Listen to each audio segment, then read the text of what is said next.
Today we're gonna ride the Verde Canyon Road. Thanks for watching, and I'll leave you alone. See you next time.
Perksville.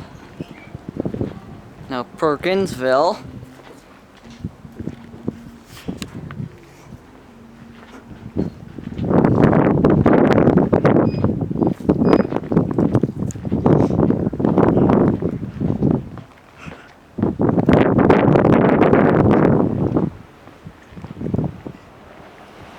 Cottonwood.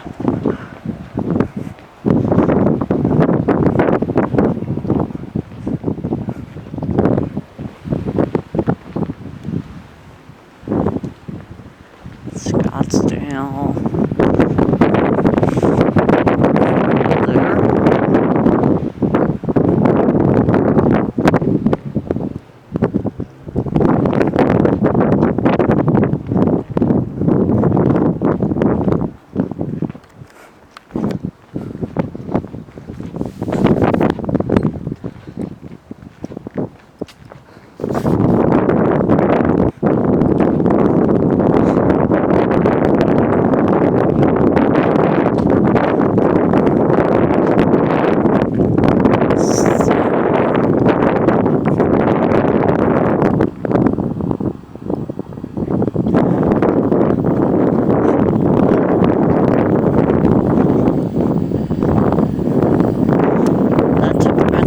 Our car right there, I think. Phoenix.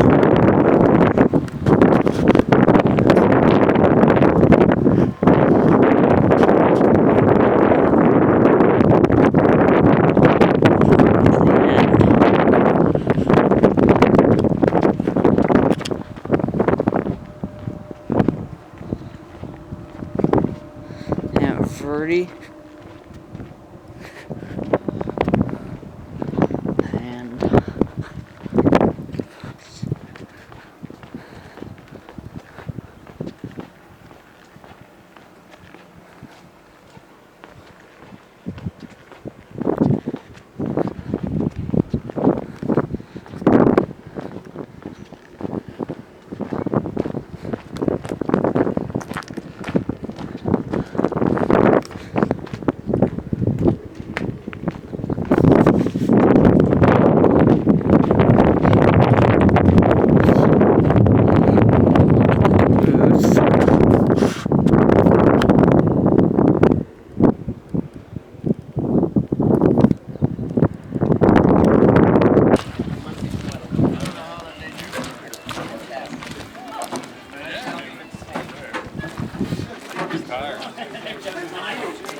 There you go. You guys are on the Santa Fe Bell with me. All right, guys. Yes, table time. Welcome aboard. Hello, guys. All right, you're on the Santa Fe Bell with me. That's the sycamore. They were for the sycamore.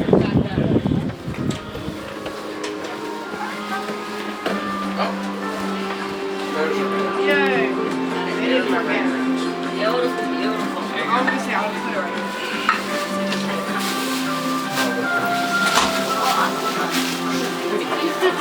Want to put that in your pocket? Sure.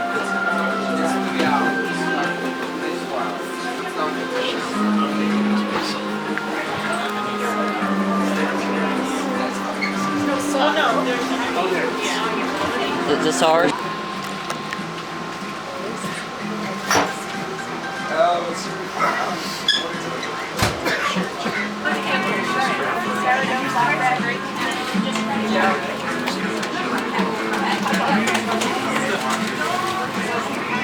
Verde Canyon Railroad is nature show will take you on a 3.5-hour journey through one of our state's most picturesque inner canyons.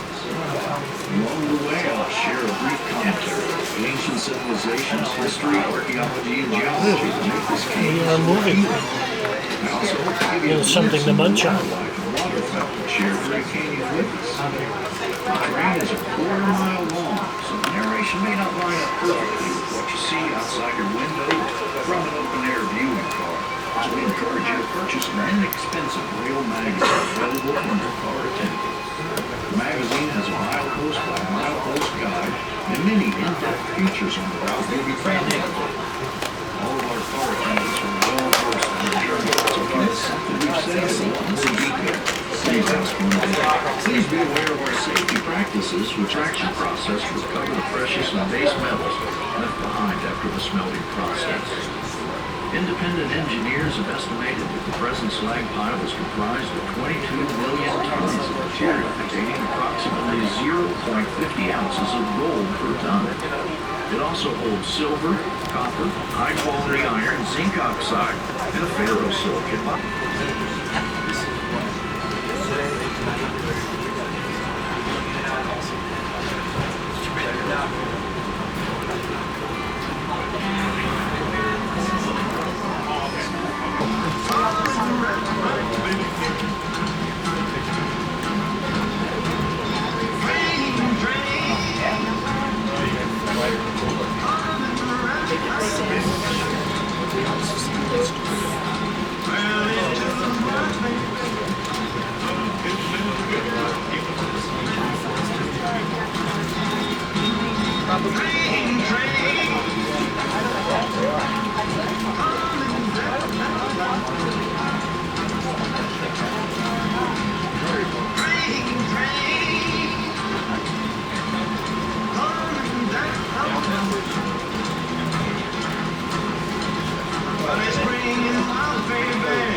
Now it's going to happen slowly, so we're going to go into a canyon, Verde Canyon.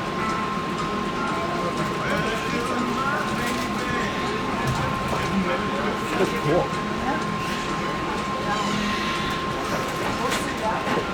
Are those common? Yeah. On the left side of the train, abandoned Sonala in the area around Flagstaff, and the southern Sonala, who lived along the middle stretches of the Verde River. The southern Sonala quickly learned about the plants, animals, soil, and climate of the Verde Valley and developed a dynamic culture. The rich mineral resources of the valley and ideas that enriched all of the cultures of prehistoric Arizona. The Sonala built masonry structures of rough stone set in mud border, either in caves or on top of low hills near water. Some speculate that Sonala chose their home sites because of the rural southern exposure. Others believe they chose to live high above the river because the caves were overhangs of natural I think they're the tower out there for the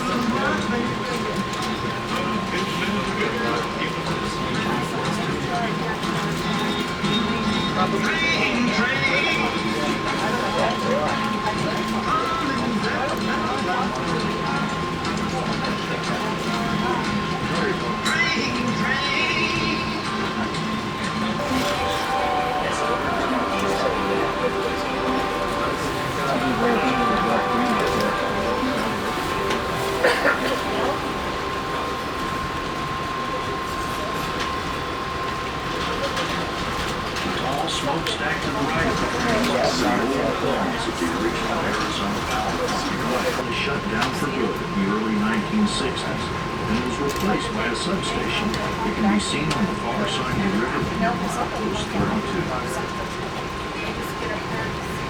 The mountains in the distance on the right side of the train are known as the Black Hills. Gazing in the direction of snow, a 130,000 square mile uplifted mesa that extends into Colorado, Utah, and New Mexico. The tracks of the Verde Canyon Railroad generally follow the path of those last remaining perennial river systems and is one of only two waterways in the state designated as wild and scenic rivers. According to local Native American lore, the Verde is a female river, but she is predominantly gentle and meandering. She is considered a receiving river because she collects water from 8 creeks that flow down from the Colorado Plateau before reaching her final destination. The Verde with flowing water are very precious ecosystems, especially in Arizona, but only 10 remain. These include the federally endangered razorback sucker and Colorado pike minnow, as well as the threatened spiked dace. The Verde River also supports an amazing diversity of wildlife, including 270 species of birds. 94 species bluish and gray in color are often seen along the rails and cruising the river. If one takes flight within view, you'll certainly know. Gliding along on a wingspan that can reach close to 6 feet, the heron is one of the most graceful birds in the world. The first trestle, or railroad bridge that we cross has been recycled. The bridge was constructed using an old turntable from the Prescott Roundhouse, and to no surprise, it's called Turntable Bridge. Railroad workers were busy men. They didn't have time to waste coming up with catchy names. Just beyond this point, the Verde River emerges from its inner gorge and becomes entrenched below the tracks in a narrow slope. From a seismic standpoint, the cliffs show just how active volcanoes were millions of years ago. Many of the lava flows are highly visible in the arroyos along the rail bed where the soil is washed away and exposed to basalt. Including the ocean floors, basalt, once lava, is the planet's most abundant rock. Two of the most active volcanoes in the area were the House Volcano, south of Sedona, and the Hackberry Volcano near Camp Verde. Much of the remaining basalt that covers the Verde Valley came from these big lava-spewing blowhards. As the train makes its way deeper into the canyon, an abundance of trees provide canopies of lush shade, including cottonwoods, willows, and beautiful white cedar. Cottonwoods have rough bark, heart-shaped leaves, that tremble with the kiss of every summer breeze, much like the relative, the aspen, which grows at higher elevations. Did you know that on a hot day, each tree can transpire more than 100 gallons of water from the river? Many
climbing the mountain, Owen.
How many thousands of years you think it took for that river to cut that gorge there? I don't know. In late December and March. The resident bears and bald eagles have constructed several nests along the rails, laid eggs, and site, often within view of passengers. Since 1782, the bald eagle has been the national symbol of America. With a wingspan of 6 feet, a mature eagle weighs 14 pounds and can fly at a speed of 65 miles per hour, increasing to 200 miles per hour in a dive. An eagle's eyesight is believed to be 8 times sharper than a human's eyes. Imagine reading a 10-point text on your phone from 100 feet away, and you get the idea. The Verde Canyon Railroad is proud to be part of the Arizona Game and Fish Bald Eagle Nest Watch program, which began in 1978 as a volunteer effort between the U.S. Forest Service and the Maricopa Audubon Society. Under their watch, breeding areas are closed to humans until the eaglets have fledged the nest. Because the railroad has successfully coexisted with the resident eagle population in the canyon for many years, the train continues to run. Nest watchers are able to monitor the breeding areas while passengers, well, you folks are granted the rare privilege of witnessing these magnificent creatures in their new habitat.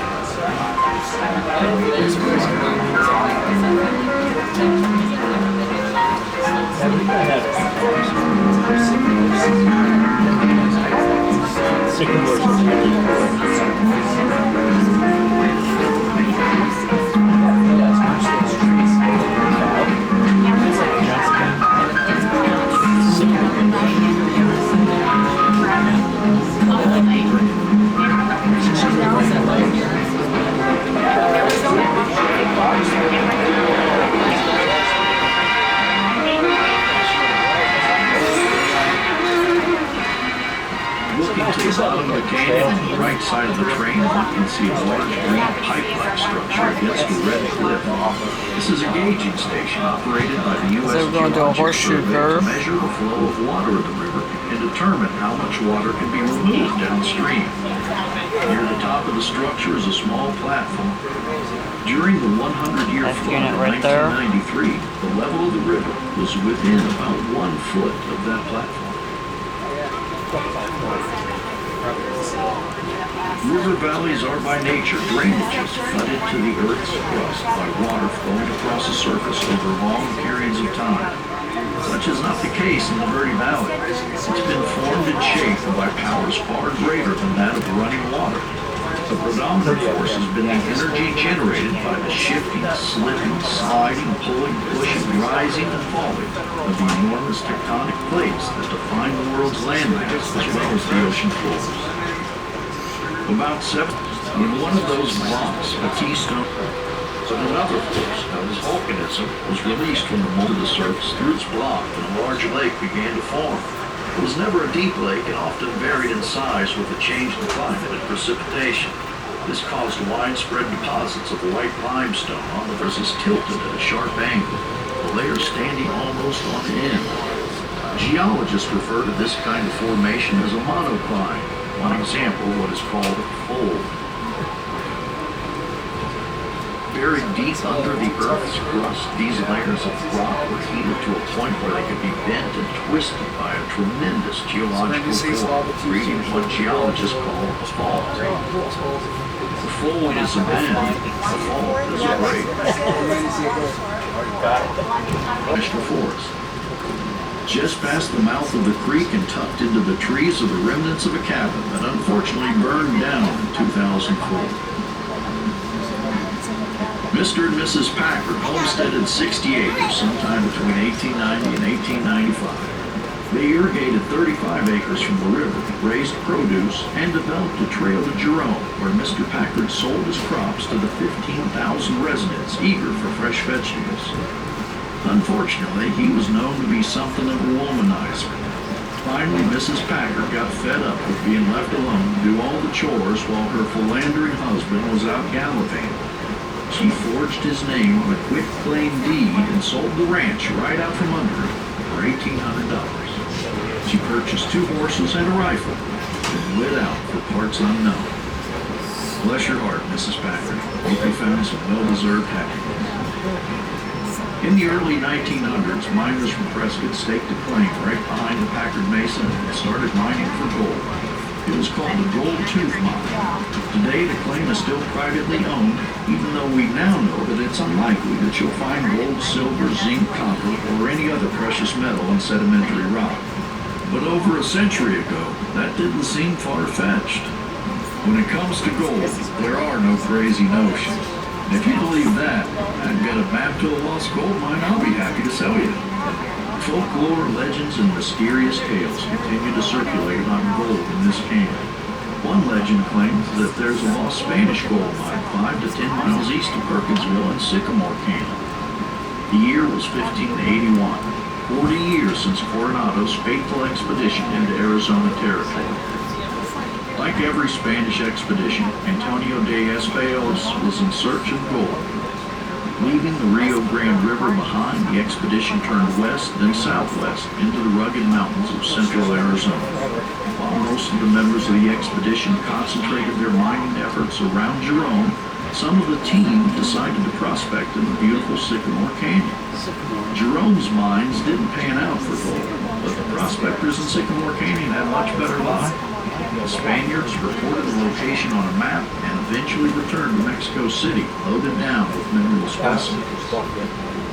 Unfortunately, the crew always carried a transmitter and could tap into the telegraph.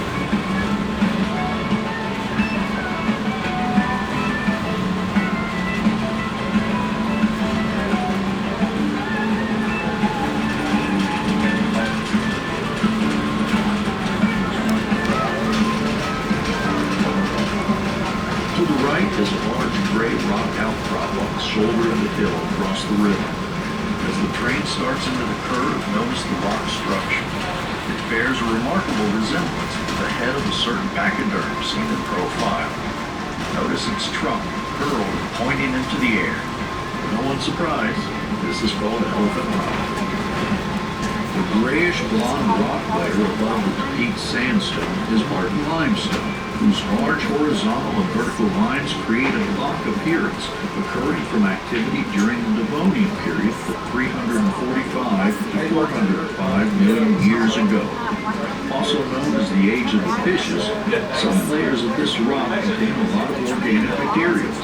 When banging these rocks together, they smell like oil. During the early part of the last century, that enticing odor lured wildcatters to spend millions of dollars in search of an oil reservoir in them.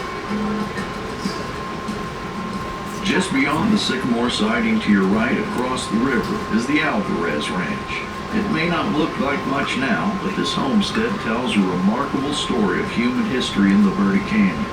Starting in 1908, 9 children and 6 grandchildren were raised here with no running water, no electricity, no phone service, only outdoor toilets, and no road until the 1950s. No internet. Rosendo Alvarez, born in 1873, came from Spain. He immigrated by boat to Mexico, where he met young Julia Mejia, who was only 14 years old. The story is told that her angry father chased them all. The couple settled in El Paso for a short time before moving to Clifton, Arizona, where Rosendo worked in the mines. He eventually found work digging for ore in Jerome.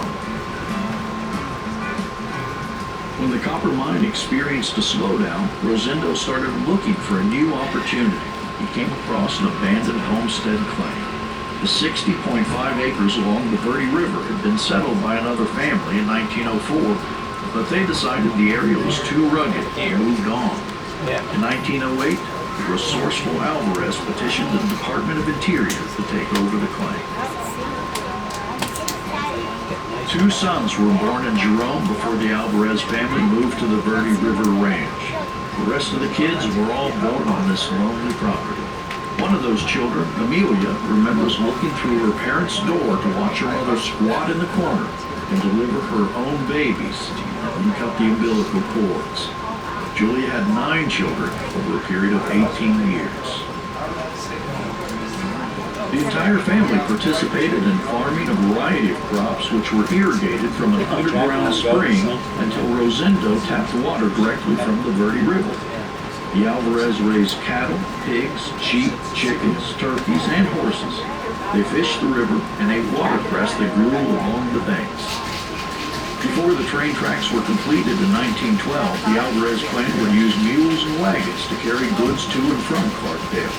Once the train ran, it would cost the family 25 cents each to ride the caboose into town. Some errands meant bringing large loads of flour and sugar back to the ranch. Rosendo started the process, but his children will remember that it was his wife that put it to good use. During Prohibition, she used the sugar to make moonshine.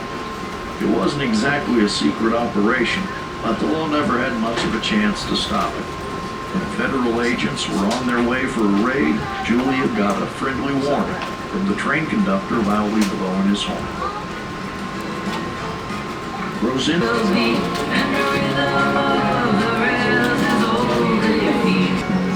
Don't you know it? I'm your native son. I'm the train you call the city of New Orleans. I'll be gone 500 miles when the day of New Orleans. Changing cars in Memphis, Tennessee. Halfway home, we'll be there by morning. Through the Mississippi darkness, rolling down to the sea. But all the towns and people seem fade into a bad dream. Set the steel rail, still ain't heard the news. The conductor sings his songs again. Passengers will please refrain. This train got to disappear in railroad blues. Good night, America, how are ya? Say, don't you know me? I'm your native son. I'm the train they call the city of New Orleans.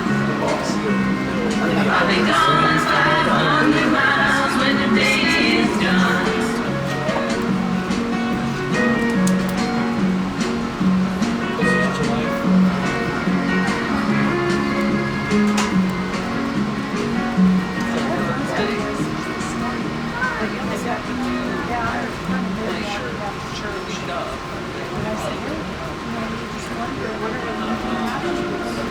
When we got married back in 1944, we poured that silver line on a billboard. Trip to Virginia on a sunny honeymoon. Nobody cares about railroads anymore. We tipped that border for a place of our own. Then send a postcard to your mom and dad back home. It did something to you when you hear that word. Nobody cares about the railroads anymore. We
partial rock wall across the front. Since it's screened by foliage, it can easily be missed. Ancient Indians liked rather than as a permanent living site. Early cowboys and railroad construction crews may have made use of it as well. In this rugged land, even primitive accommodations are a welcome sight. Keep your eyes open for Godzilla Rock on the right. We'll do it. This thing should be totally healed in about 6 weeks. She's still trying to figure it out.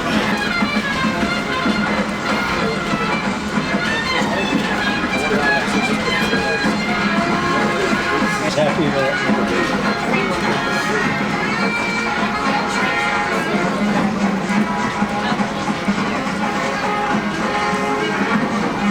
What I'd like to do is that kayaking there, Colorado, up in North Shore.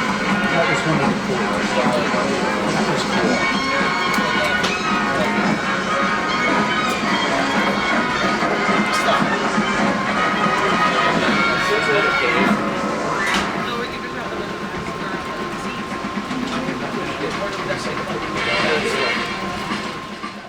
Ground. Crews blasted through boulders with a lot of DuPont black powder, which was a dangerous job, feet of rail. Yet, they tracked from Drake to Clarkdale in just 1 year.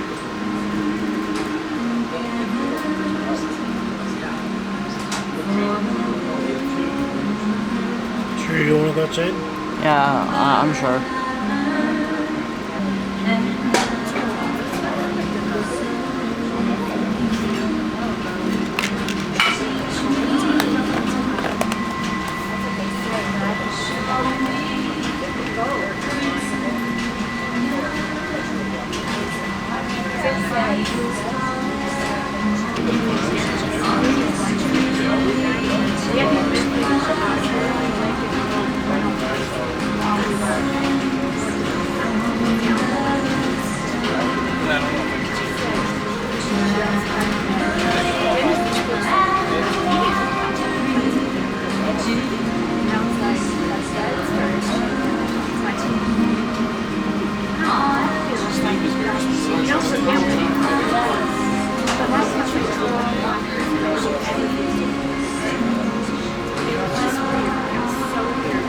So it's tunnel time. We have to go outside. It's tunnel time.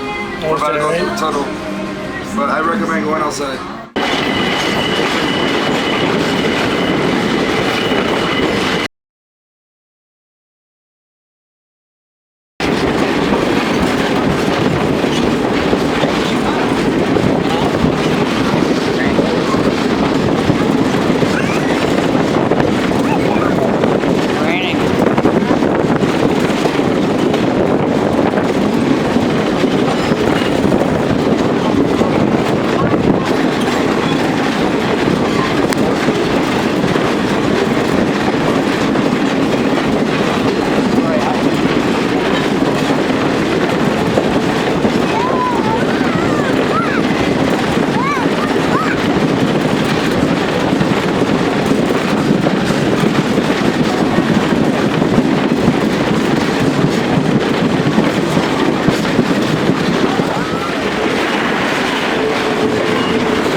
joke?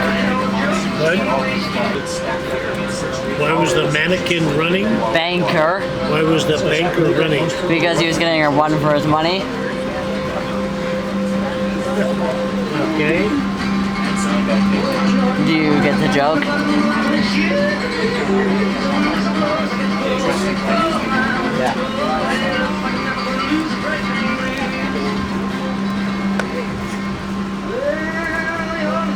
Cave, which was excavated by Arizona State Museum archaeologists in the 1960s, the area that shows evidence of the presence of the ancestral Puebloan people. It also appears the cave was utilized for more than 1,000 years by several different tribes. Baker originally settled the land at milepost 18.5. Baker later sold out to Marion Alexander Perkins, and on July 5, 1899, Perkins, his wife, 6 children, and several neighbors set out. Severe lightning storms caused stampedes. The wranglers spent days searching for horses that wandered off. Sparse water holes were sometimes so choked with alkali some of the parched cattle were poisoned. A mule was almost lost in quicksand, and when the family reached Holbrook, Arizona, Perkins was told that the ranch deal had fallen through. The cowboys were forced to turn back to the Luna Valley near the Arizona-New Mexico border where there was enough grass to winter the herd. Perkins' clan set out on the final leg of their journey. 6 weeks later, on November 1st, 1900, the Baker headquarters came into view. With no fences and just open range, all the ranchers turned to large Debbie Reynolds and Eli Wall.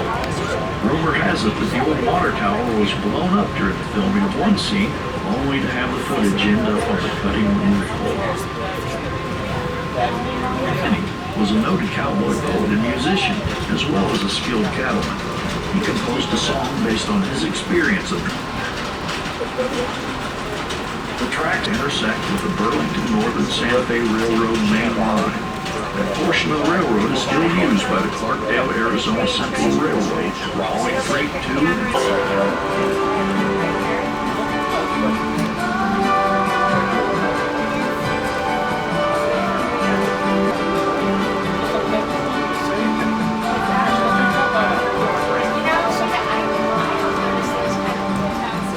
There it is.